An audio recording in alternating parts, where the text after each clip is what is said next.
यूं ही कोई पिता पिता नहीं कहलाता है। ढेर सारे दुखों को जब एक व्यक्ति पीता है तो वह शख्स पिता कहलाता है।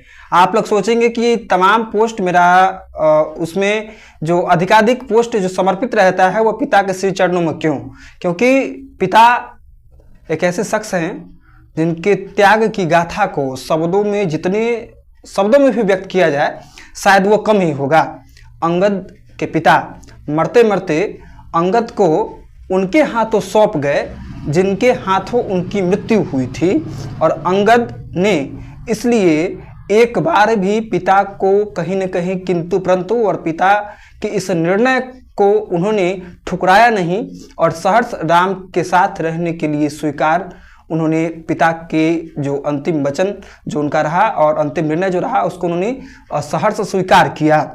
तो पिता का कुछ निर्णय ऐसा होता है और जो हम लोग पिता जो निर्णय लेते हैं हम लोग वो हम लगता है कहीं ना कहीं कि जो पिता ने हम जो निर्णय लिया है वो हमारे हित में सही नहीं है और उन्होंने मेरे साथ अन्याय किया है, ऐसे भाव मन में आ जाते हैं। मगर पिता का कोई भी निर्णय होता है तो वह संतान के हित में होता है। अंगद के पिता जाते जाते अंगद को श्री राम के हाथों में समर्पित करके चले गए।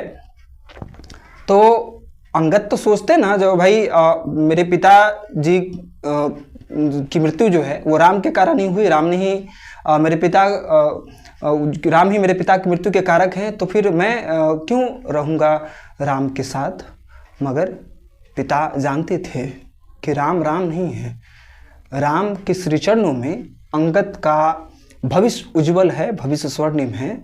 तो पिता का निर्णय अंगद ने सहर्ष स्वीकार किया, क्योंकि उन्होंने पिता के निर्णय को निर्णय नहीं बल्कि पिता के निर्णय के पीछे जो छिपा हुआ नियत जो था उसको उन्होंने पहचाना।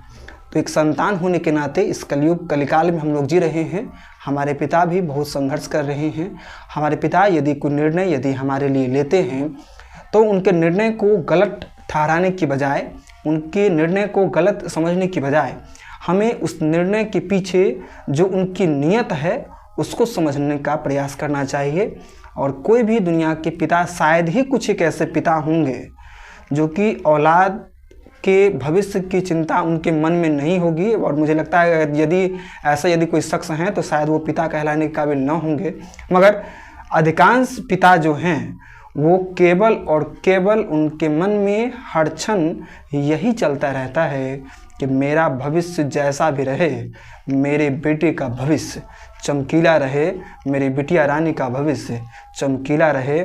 इसलिए हर संभव पिता जो भी निर्णय लेते हैं वो संतान के हित में ही लेते हैं।